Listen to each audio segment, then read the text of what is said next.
ବିନ୍ଦୁ ବିନ୍ଦୁ ହୋଇ ହୀରା ନୀଳ ମୋତି ମାଣିକ୍ୟର ଚିତା ସୂର୍ଯ୍ୟ କିରଣରେ ଝଟକି ଉଠୁଛି।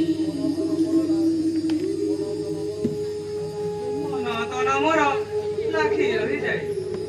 ତେବେ ଯାଏ ସ୍ୱାମୀ ଦେବରଙ୍କୁ ଜଣାଇ ଏ ହରିଣକୁ ଦେଖାଇବି। ଯାଏ।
ହରିଣ ଉପରେ ଯଦି ଲୋଭ ଅଛି ପ୍ରିୟ, ତେବେ ନିମିଷକେଶର ନିକ୍ଷେପ କରି ଆଣିଦେବି ତମ ନିକଟରେ।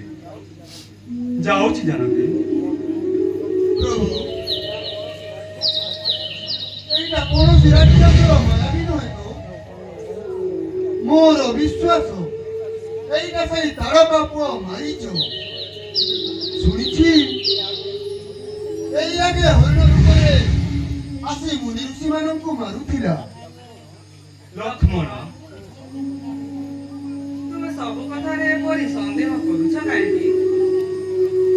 ଏପରି ସୁନ୍ଦର ହରିଣ ଆଉ କଣ ମିଳିବ? ହରିଣ ପ୍ରତି ଯଦି ତୁମର ଏତେ ଆକର୍ଷଣ, ମୁଁ ଏହାକୁ ଧରିବା ପାଇଁ ନିଶ୍ଚୟ ଚେଷ୍ଟା କରିବି। ମୁଁ ଜାଣିଛି ବନରେ ରହି ରହି ତୁମ ମନଟା ଚିଟା ହୋଇଗଲାଣି। ହରିଣଟିକୁ ପାଇଲେ ତା ସହିତ ଖେଳି ବୁଲି ପାରିବ। ହଁ ପ୍ରଭୁ, ବଣ ଭିତରେ ଏତେ ଜୀବଜନ୍ତୁକୁ ଦେଖିଛି, କିନ୍ତୁ ଏପରି ସୁନ୍ଦର ହରିଣ କେବେ ଦେଖିନଥିଲି।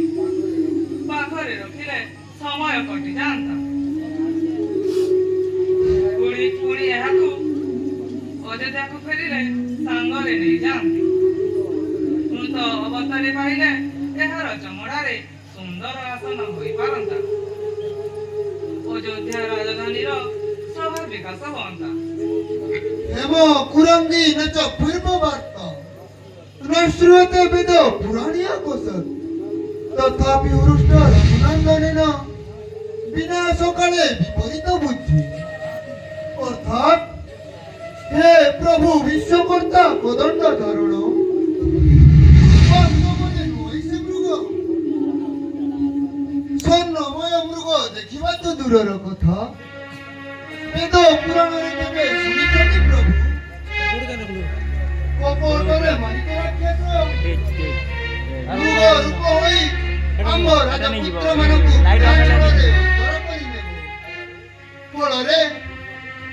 ଫଳରେ ପୂର୍ଣ୍ଣକୋଟି ହୋଇ ପଡ଼ିବେ ପ୍ରମାଦ। ତେଣୁ ମୋ ବାକ୍ୟ ମାନି ନ ଯାଅ ସେ ମୃଗ ମାରିବାକୁ। ନିଶ୍ଚୟ ସେଇ ଦୈବ ବିହାଣ। ସୌମିତ୍ରୀ, ଏ ରାକ୍ଷସ ହେଉ ବା ମୃଗ ହେଉ, ଅବିଳମ୍ବେ ଏହାକୁ କରିବି ବିନାଶ। ନା ନା ନା ସ୍ୱାମୀ, ଯାଅ ନାହିଁ ସେ ମୃଗ ବଧିବାକୁ। ସୌମିତ୍ରୀ ବାକ୍ୟ ସତ୍ୟ ହୋଇପାରେ। ଯାଅ ନାହିଁ, ମାନ ମୋ ବଚନ। ସମ୍ପଦ ମୋହର। ନା ହୋଇଦେ, କୋଦଣ୍ଡରେ କାଣ୍ଡ ସଂଯୋଗ କରାଉତାରୁ ଆଉ ପଛ ଘଞ୍ଚା ନାହିଁ ପ୍ରିୟ। ତୁମେ ନିଷ୍କଳଙ୍କେ ଥାଅ ଲକ୍ଷ୍ମଣ ସନ୍ନିଧି।